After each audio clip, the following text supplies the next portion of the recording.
Shalom, murid Kristus dikasihi, disertai selamanya. Esther artinya adalah bintang yang berada di istana Raja Ahasveros ketika pada masa pembuangan orang-orang Yahudi.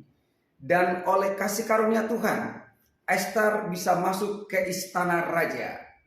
Artinya bagi saudara dan saya, ketika kita percaya kepada Yesus, kita mendapat kasih karunia untuk menjadi anak-anak Tuhan.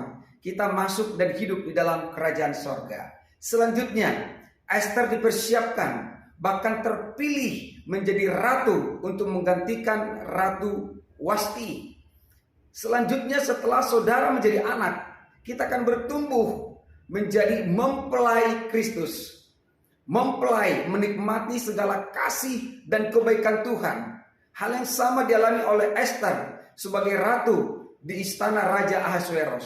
Namun ada satu hal yang terjadi di tengah bangsa Yahudi, kaum sebangsa daripada Esther sendiri. Sehingga Esther melakukan sebuah tindakan, tidak berdiam diri hanya sebagai ratu yang tinggal di istana, tapi dia melakukan sesuatu demi keselamatan orang-orang Yahudi, kaum sebangsanya. Inilah peran sebagai murid Tuhan. Karena dari perjanjian lama, Nabi Yesaya telah bernubuat, semua anak-anakmu akan menjadi murid Tuhan. Murid Tuhan itu, dia tidak hidup untuk dirinya sendiri, tapi dia bisa hidup untuk orang lain.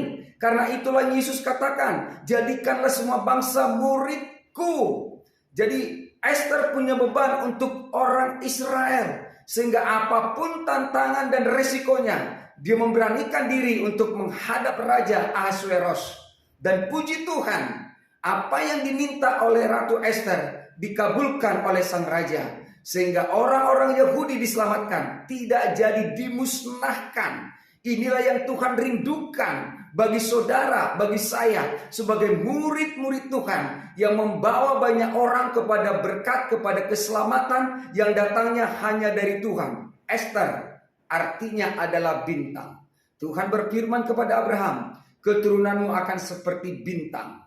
Saudara seperti bintang yang menjadi murid-murid Tuhan yang selalu dikasihi Tuhan.